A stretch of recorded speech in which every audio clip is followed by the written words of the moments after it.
What is up, everybody? Welcome to the first Touchline Talk Show of 2023. Took some time off after the World Cup. Now everything is back into full swing. So here we are. Plenty to talk about today. Going to go through some news and notes kind of stuff first from the last couple of days.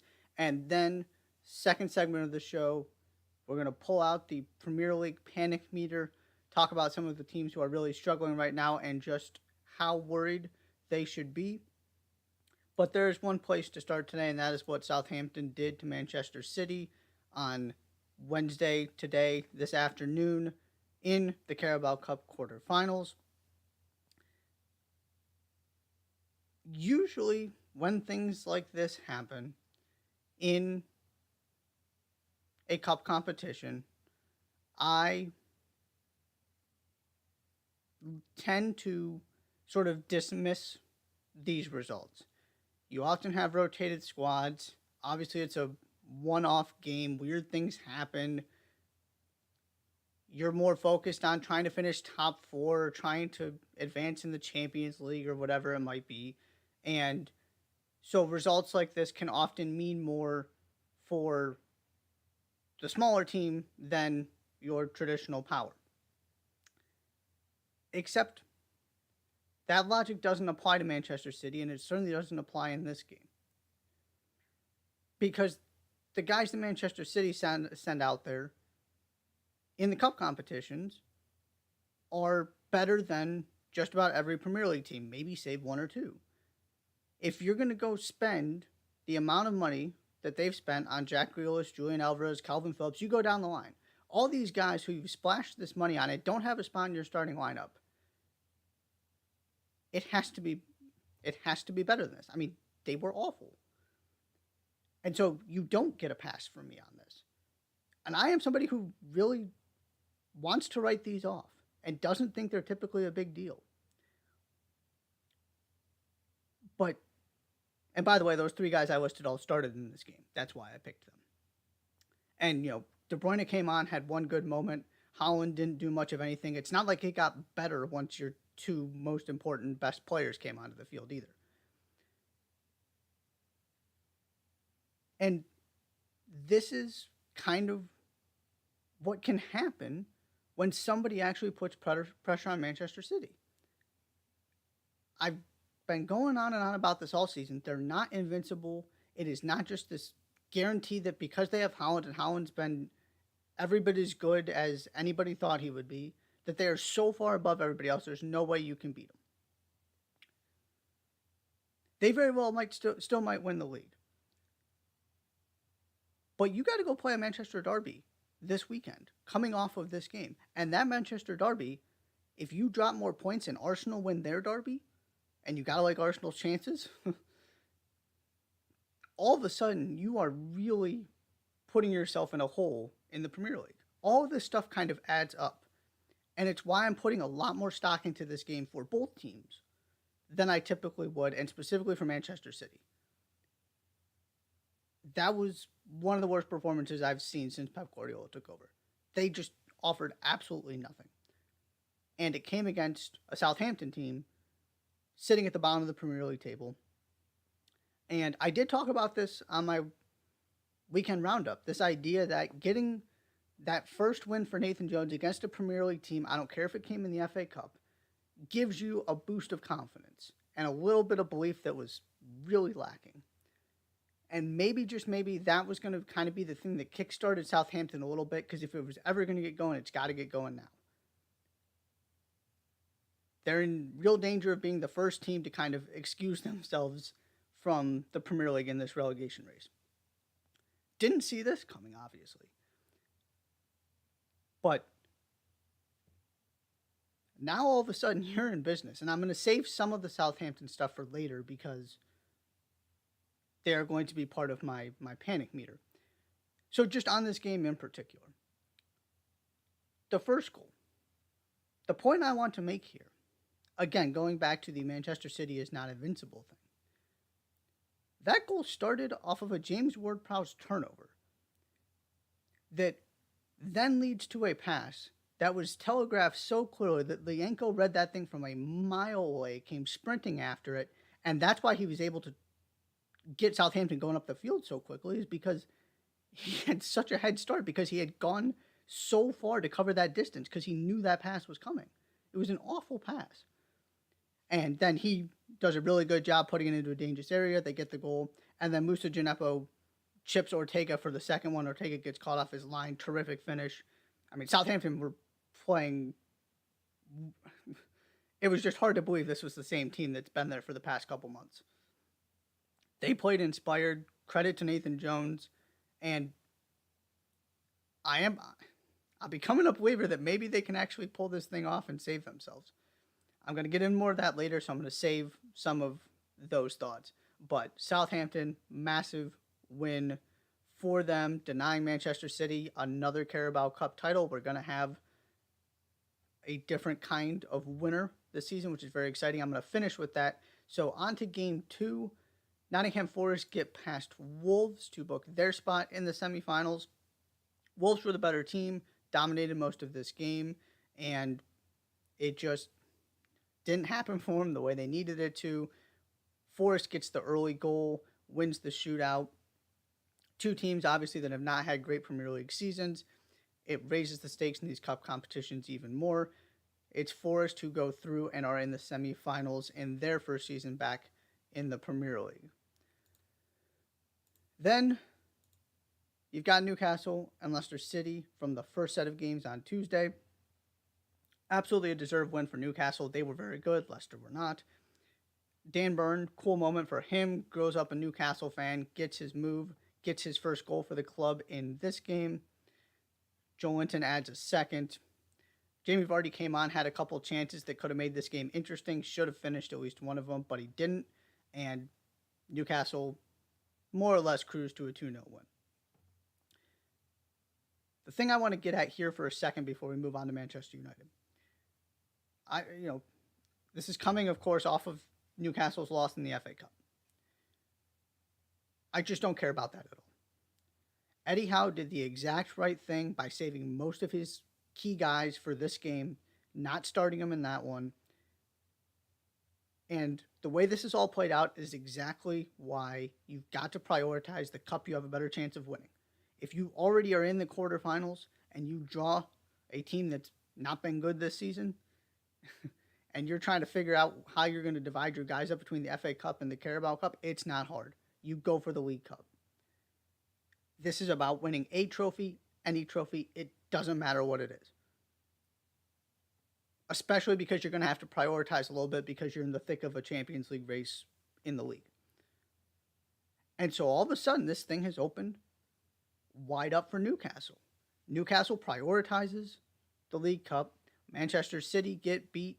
You got some fortunate draws in the fact that Manchester City had already knocked out a couple of your other high-profile clubs. And so now you're looking at a real opportunity to win this trophy and to start this new era of Newcastle with silverware. You got to just take what's in front of you. If you get this far, you've got to go for it, even if it costs you an FA Cup. Now, they should have won that game anyway. There was plenty of talent on that field. But it's not always going to go perfect. There is nothing Eddie Howe should regret. He got this spot on. He got the performance he needed from his team to go into the semifinals, and now you're 2 wins away from a trophy. And then finally, Manchester United take care of business against Charlton Athletic. Marcus Rashford comes on, scores 2 more goals.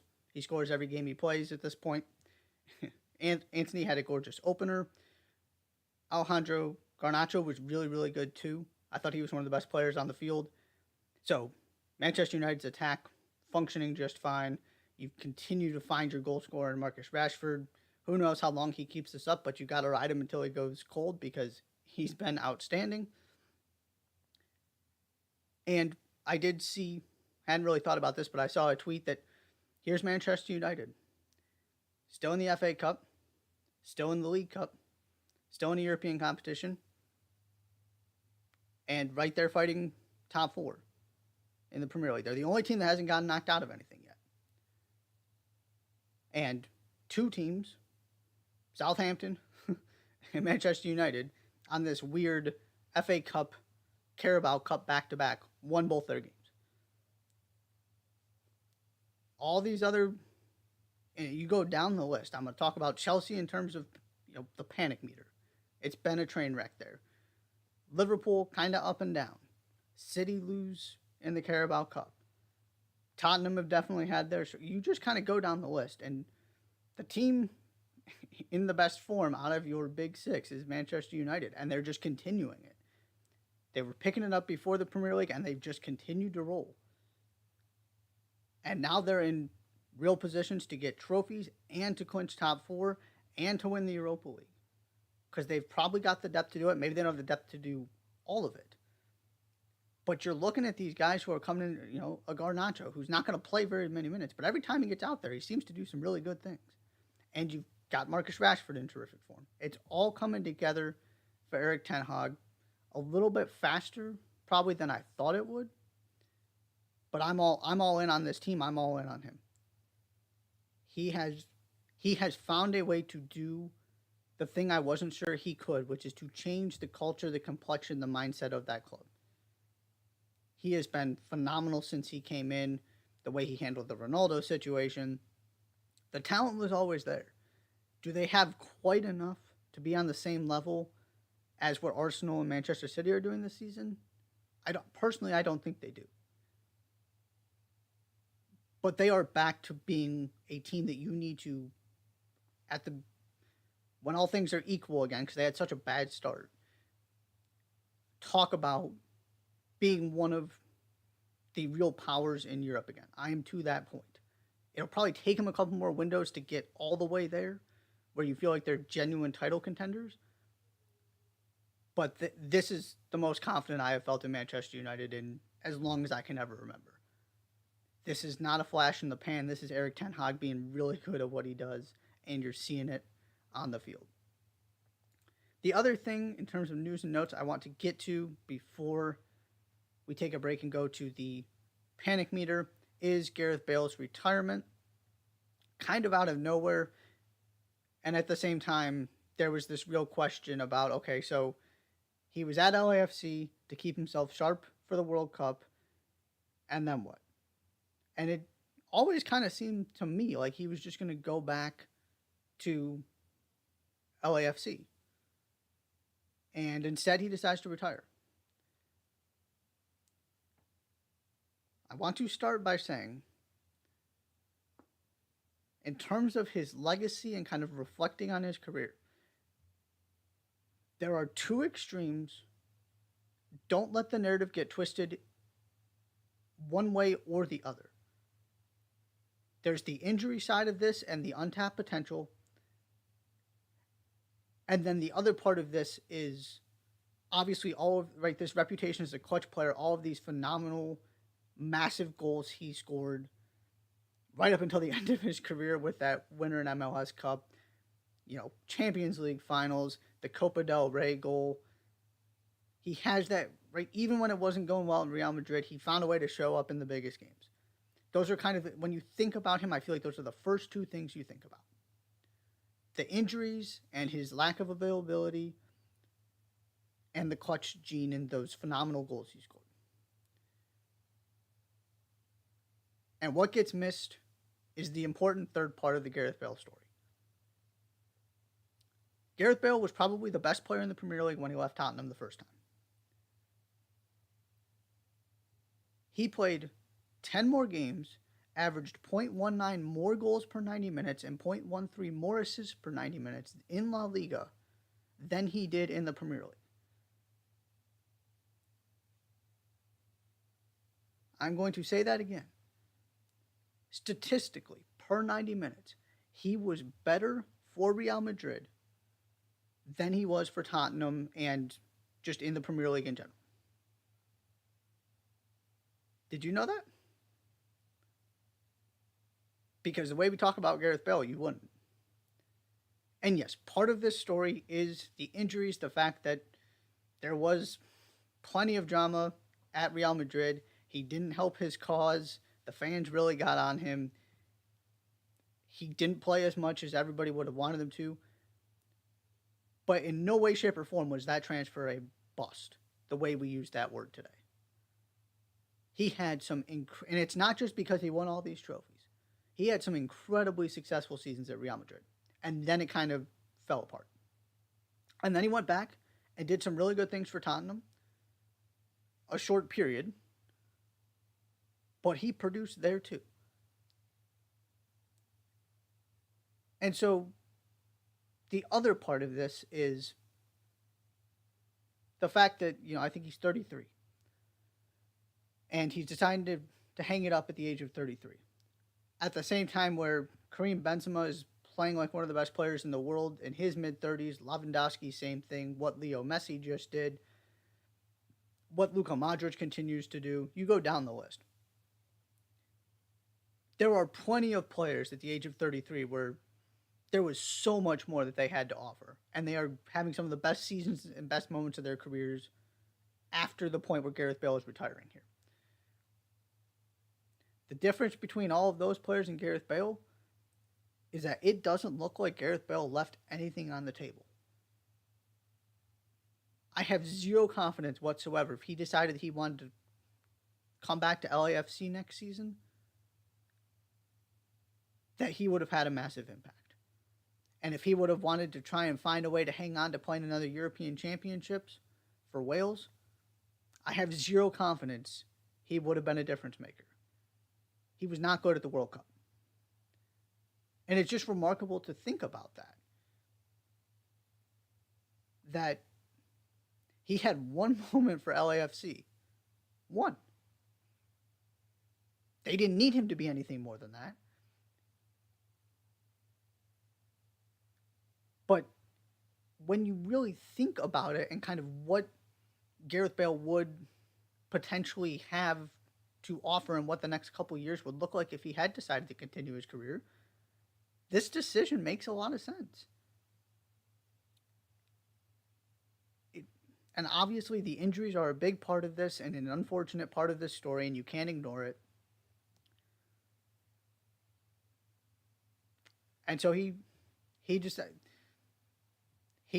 to me, and you've got, what he did at Euro 2016, but to me it was always about getting Wales to a World Cup. He did it. He got the World Cup experience. Everything after that is just kind of a bonus. And so this did kind of come out of nowhere, but immediately when I saw it and kind of processed the information, I wasn't too surprised. And so when we think back on Gareth Bale's career, don't just think about the injuries and the darker times, the disappointing times at Real Madrid. Also remember how phenomenal he was at times for that club in particular, because that gets lost. And don't just think about this idea that he shows up a couple games every season and comes with these big goals. Because while both of those things are true, there's also that middle ground where he was an awfully good player. One of the best players in the world. Before he got to Real Madrid, while he was at Real Madrid. It didn't last all that long. But like almost everything in sports, the legacy is gray. It's not black and white. It's not one thing, it's not the other. It's a combination of all these pieces, which makes him so fascinating and his legacy so fascinating. Because you can spin it a couple ways that I've just laid out why they're inaccurate. But that's kind of the reputation he has, because those are part of his story. It's just not the entire story. So congratulations, Gareth Bale. Be fascinating to see kind of what he does next in his journey. Wish him nothing but the best. He decides to call it a career at the age of 33. Going to take a quick break. When I come back, Premier League panic meter. Looking at some of the teams in some of the worst situations right now, how worried should they be? We will talk about that next. You're watching the Touchline Talk Show. Don't go anywhere.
And welcome back to the Touchline Talk Show.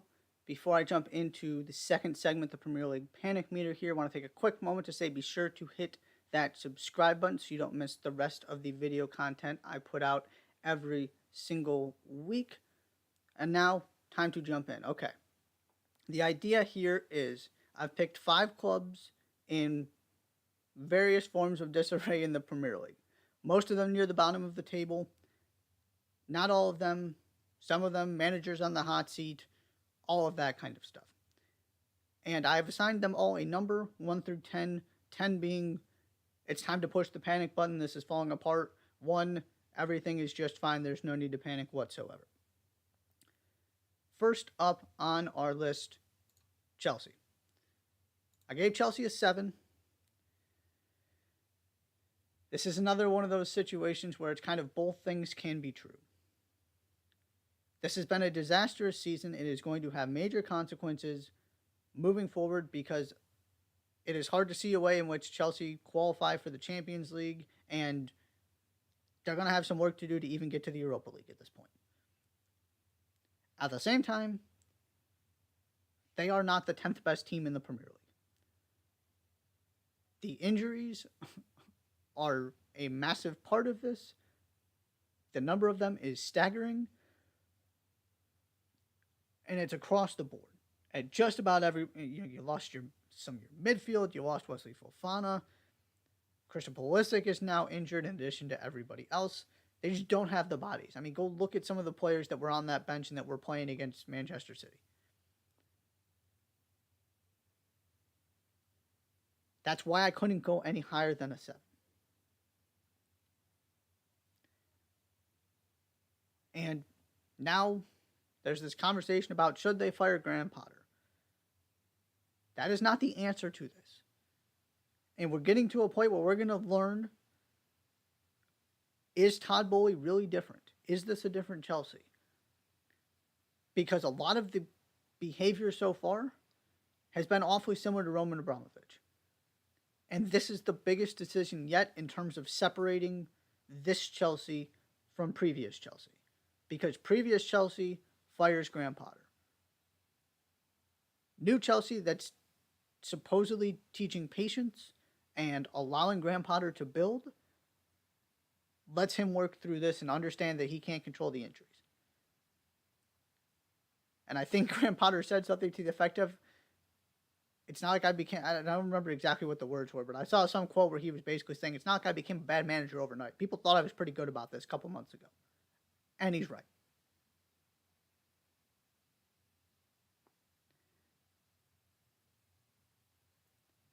And I still believe if anybody can fix this attack, it is Graham Potter. And that's the other reason this is at a 7. Is because that attack is a problem. And João Felix, who has been inconsistent at best for Atletico Madrid, is not the answer to that problem. Because that's not what João Felix does. João Felix plays in the same space as it seems like just about every other Chelsea player. Specifically your Kai Havertz, your Mason Mounts. Christian Pulisic can play in that sort of in-between space. Raheem Sterling can play there, although they're obviously being used more as wingers right now. But João Felix is not a 9. And the problem is not necessarily chance creation as much as it is finishing. Because you have a team of players outside of arguably Pulisic, who can't stay healthy, who are not good finishers. And you're reliant on your wingbacks to create and to provide that width, because Reece James is one of the best wingbacks in the world. And I forgot to mention him on the injury list, right? So he's not there either. You don't have your wingbacks, because Ben Chilwell also on the other side. Now, you also had the luxury of going to buy Marc Cucurella, so theoretically your left side should be fine.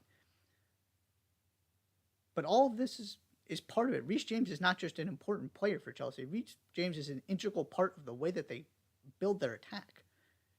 There aren't many teams that operate that way, but Chelsea is one of them. And so all of this kind of has to be rebuilt and reorganized, and that can't happen until they get healthy again. So that's where I kind of landed on a 7. This is a legitimate concern.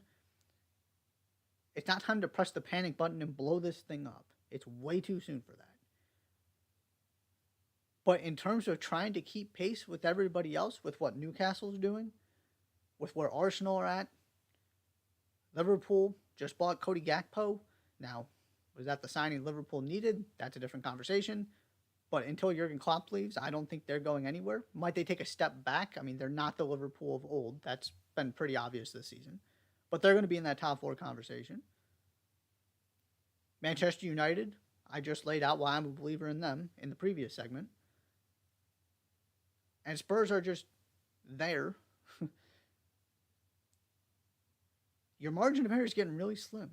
This battle for top 4 is finally actually getting to a point. Every year I feel like I try and convince myself that it's really going to be, a 6-team race, and it just never ends up that way. And it's not really looking that way this season because Chelsea are not part of it at the moment. But it is getting more difficult and more difficult to make the Champions League. And if you're falling behind while every other team is making progress that you're competing with, that's a major worry. And that's the reality of the Chelsea situation right now. I just don't think this team is actually this bad once Graham Potter gets some. And the other part of this, Graham Potter hasn't had time to work with these players because they've all been injured. And there was a World Cup thrown in there. I really think they're going to be significantly better once everybody is back, once he has an offseason to get organized. If you can just get through this season and give it a go next season, I will be on board and believe they're going to be much better, just if for no other reason than I don't think they can be much worse than this. But these concerns are real, and I thought maybe Graham Potter could fix them immediately.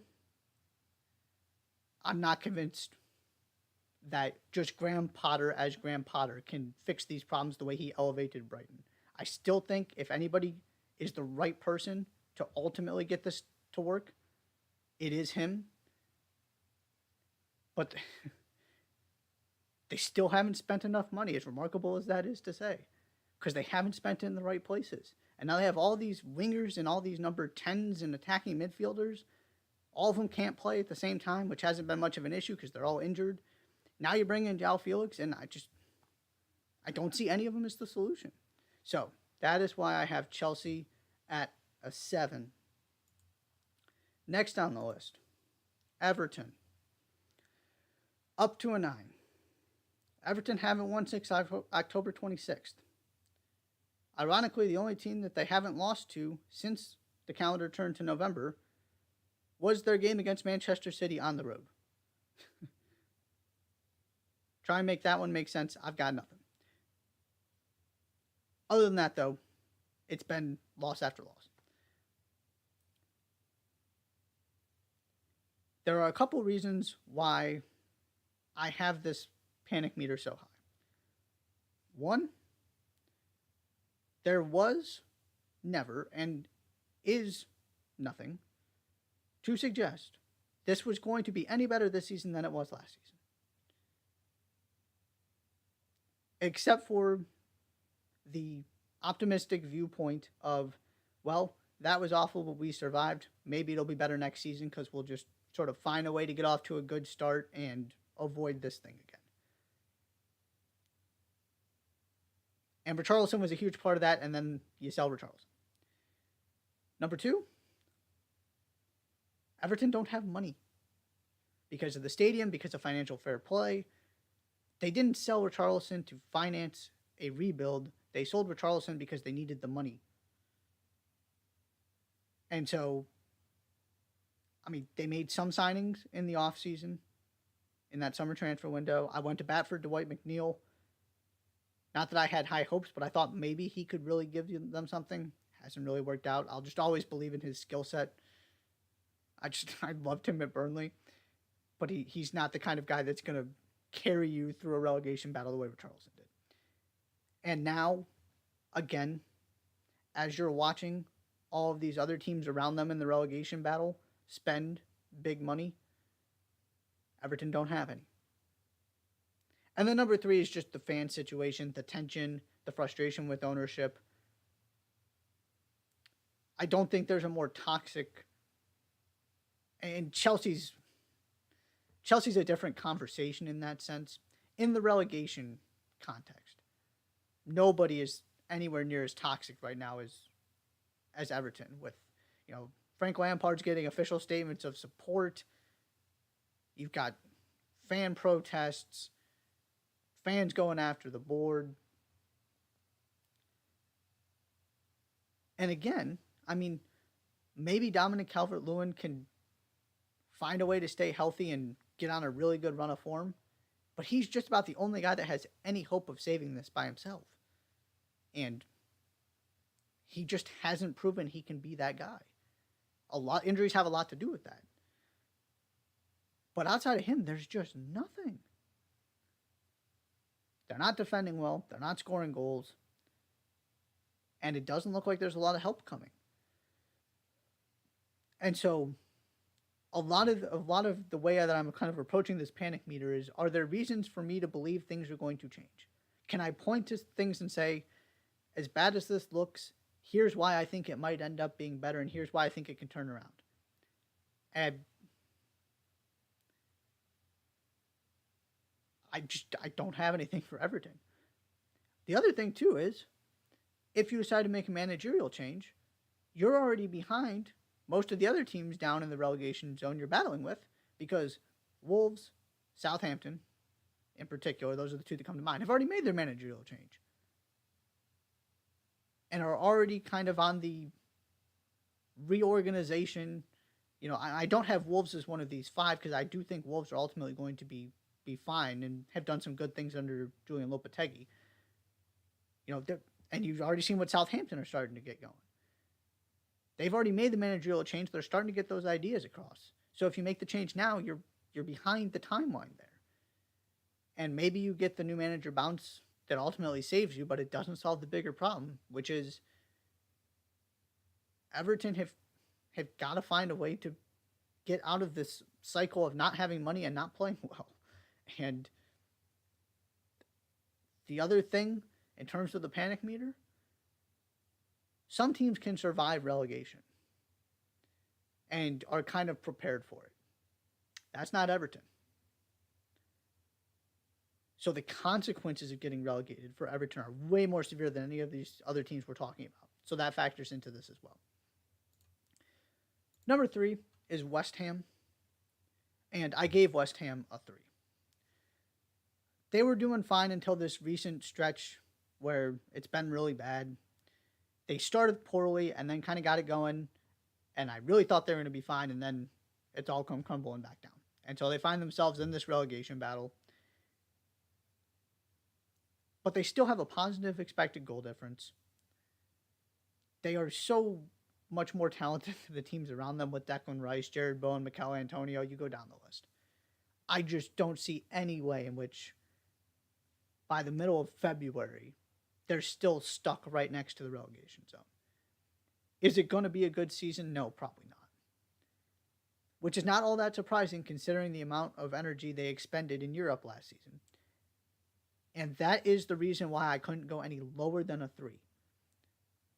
Is the one concern I have. That Europa Conference League is there for the taking. They should have a really deep run in that competition, which is going to stretch them thin, and they're going to have to play all these other games that the rest of the teams down near the bottom aren't going to have to play.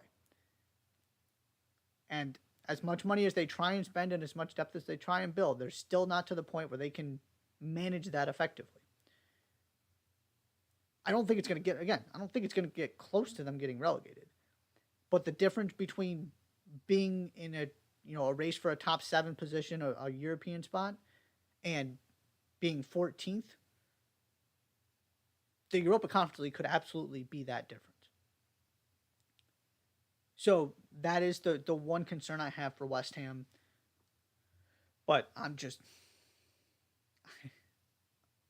David Moyes has been too good since he got this job and sort of took this project back over, I refuse to put them in the same category as the rest of these teams near the bottom of the Premier League. Number 4, talked about them at the beginning of the show, Southampton. This was a 10 until the Manchester City game, and I dropped it to an 8. Partially because I believe what is happening.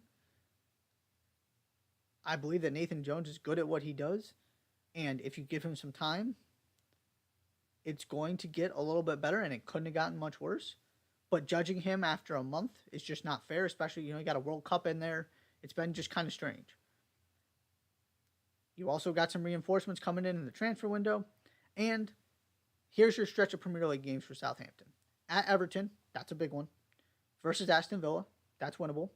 At Brentford, you never know. Brentford seems to be able to take points off of every Big Six club they play, but sometimes they drop points they shouldn't. It's been kind of weird that way. Versus Wolves, another crucial game and a winnable one. At Chelsea, at the current moment, not as terrifying as normal. At Leeds, that's a game you can win. Versus Leicester, that's a game you can win.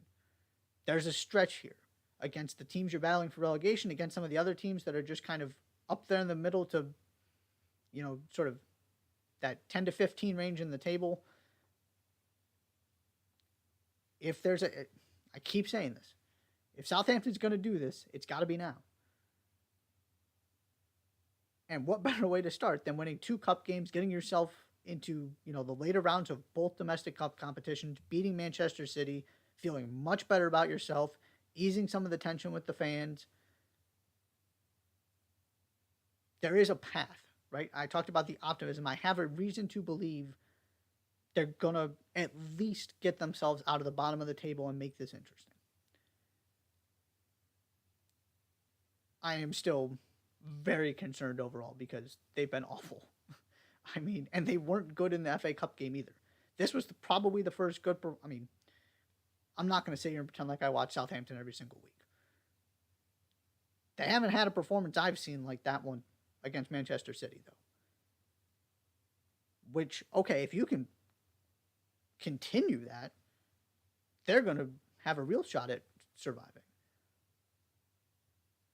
But I need to see them do this in the Premier League for multiple games before I believe that's who Southampton are now. But the conversation has changed because I wasn't really interested in giving them much of a shot at all a week ago. And now here we are, and it's a completely different situation.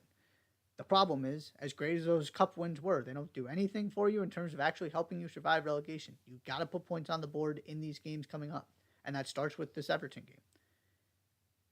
I still think they get relegated. If for no other reason than I just can't point to other teams that are going to kind of voluntarily exit the fold. It looked like that team was going to be Southampton. I believe in Wolves. Everton are at least going to go down fighting. It's just been a weird season in the relegation zone like that, where, it looked for a minute like that might have been Nottingham Forest. Bournemouth have had a couple rough spots, but Bournemouth have also been good overall, and Nottingham Forest are really starting to pick things up. There's just no obvious relegation candidates where you go, that team is really bad and they're just gone, it's over.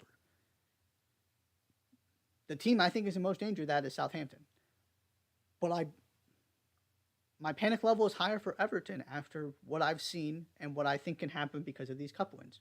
I really, really believe in the confidence and the positivity these wins can bring.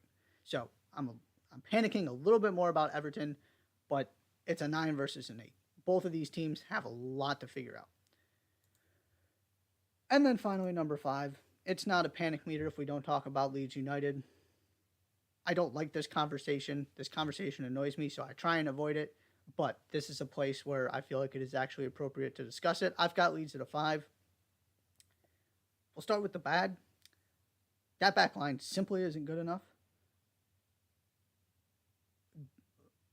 Landing Kai Wagner from the Philadelphia Union made all the sense in the world to me, and it doesn't look like they're going to do it, which is a massive boost for the Union, we'll get to that when we start previewing MLS.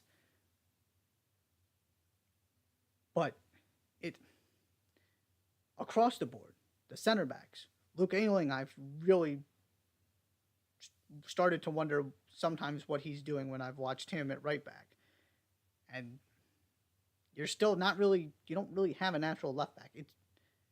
It's just not good enough, and it's particularly not good enough when you're playing this kind of style. And it's the bad combination when it goes bad for Leeds, right?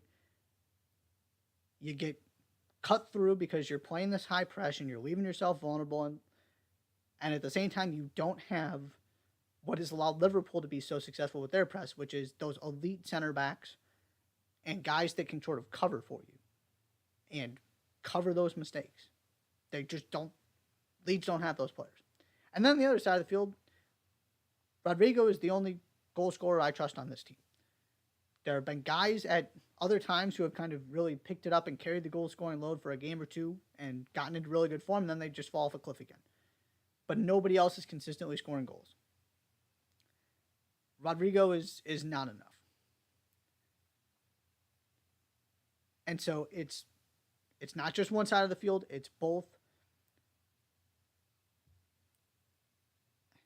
And you look at this team after you sell a Rafinha, and Patrick Bamford is nowhere to be found. That's the other part of this. And you sell Calvin Phillips. This is just who this Leeds team is. I don't see quit in them. I don't see a point in firing Jesse Marsch. I think they're going to avoid relegation, and I don't think it's going to be that close. They're just the 13th, 14th, 15th best team in the Premier League. Is that frustrating for Leeds fans who are hoping to see progress after it looked like they might be able to sort of build on a really good return to the Premier League? Yeah, sure, it's frustrating. It's not that much better than last season. I would argue it's slightly. But you're one bad stretch of games from falling right back to the very stressful ending you had last season, which is why I'm at a 5. There's reason to worry. The worry for me is really not we're staring relegation in the face. It's more, is this as good as it's going to get? What are these issues going to get fixed? Because it's kind of the same thing over and over. It's the same issues with Bielsa. It's the same issues with Marsch. The good news, though, and the other reason I'm kind of optimistic is there are a bunch of winnable games coming up here, too. If you go look at their schedule. And they just don't have to do that much to avoid relegation. They're in a fine spot. Starting really well helps in this regard, right? Where even though it's been pretty bad, they haven't been in the relegation zone because they were up there in the top half of the table for a little while because they got a couple nice wins to start the season and picked up some points. They just drew with Newcastle. It's not like it's a disaster. It's just one of those, I don't know what else you're supposed to expect. And I'm not firing the manager unless I really feel like that's going to save us from relegation. And in order to feel like that's going to save you from relegation, you got to convince me that you're actually needing to be saved from relegation, and I just don't think that's the case. So, got Leeds United as a 5. That is the Premier League panic meter. We'll take one more break and then come back with the weekend look ahead. You're watching the Touchline Talk Show. Don't go anywhere.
And welcome back to the Touchline Talk Show one more time. It is time for the weekend look ahead, a little bit shorter considering the situation in Spain and the fact the Bundesliga hasn't returned yet. But here we go. Starting in England, really, really good weekend. Both, of course, you've got two massive derbies we're going to talk about, and some really interesting relegation games. And before all of that, Chelsea visits Fulham on Thursday. Fulham are making a run at a European spot here, having a phenomenal season. Chelsea, talked about them at length already on this show. Really interesting one for me. Can you continue this? If there's a time to get Chelsea, it's right now. Can Fulham take advantage, pick up all 3 points at home? Or can Chelsea start to turn this thing around? Then you get into this weekend. Manchester City at Manchester United to kick off things on Saturday. This is bordering on a must-win for Manchester City, especially if Arsenal win their game, which I'll get to in a minute here. This weekend could go I guess that's the way I'll put it. This weekend could go a long way toward determining the title. And if you're Manchester United, if you want Manchester City, now's the perfect time. The way you're playing, after what just happened, and can you prevent the humiliation that happened last time? This is setting up to be a fascinating game. I'm really looking forward to this one. And then a couple relegation battles also on Saturday. Southampton and Everton, talked about that game briefly. Both teams in need of points. West Ham at Wolves on Saturday. Again, this kind of changes the balance of those bottom three spots depending on how these results go. And then, of course, North London derby, Arsenal at Tottenham on Sunday.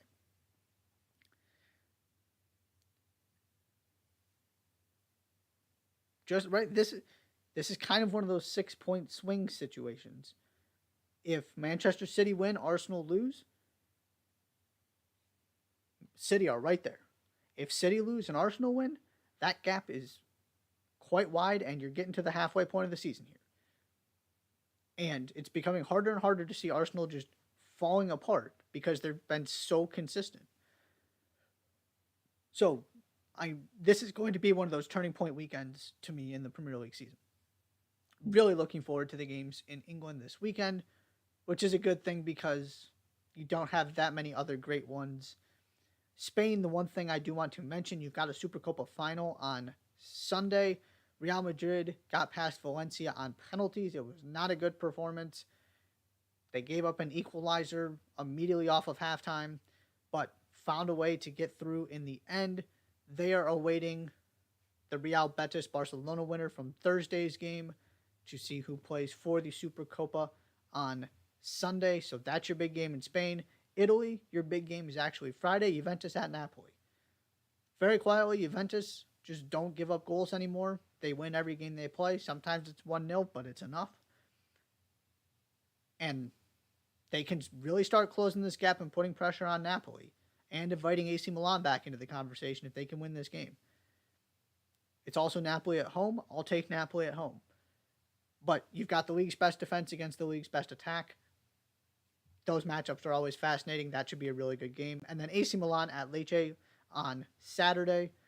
The other game I wanted to mention in terms of the title race.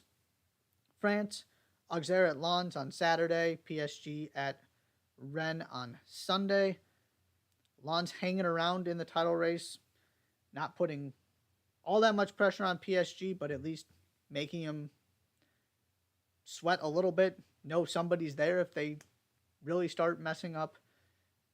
PSG should be just fine, but those are your big games in France. That is the weekend look ahead. Before I get out of here, also wanted to take a quick moment to say congratulations, Sebastian Haller. Speaking of the Bundesliga, got back on the field, played in a game for the first time for Borussia Dortmund, which of course makes sense considering everything he's been through. But when that deal happened this summer, the idea that he's playing in a friendly in January, that's the first time he's taking the field, and it's a big deal. It's just not how this was supposed to go. But congratulations. It's terrific to see him back out there after going through, surgeries, treatment for testicular cancer. He's I mean, he's cleared. He's just working back from a fitness standpoint, and as somebody who's gone through something very similar in terms of recovery for testicular cancer surgery, it takes a while. And so this one's really personal for me. I wanted to take a minute to congratulate him, to celebrate that. Awesome to see him on the field with his team, to finally take the field in a Borussia Dortmund shirt, and hopefully we see him in the Bundesliga as soon as possible and in the at least somewhat near future. Just such good news, a really uplifting story there. Thank you so much for tuning in. As I said at the beginning, be sure to hit that subscribe button. You can also find my work on Substack. Check that out as well. And I will see you next time.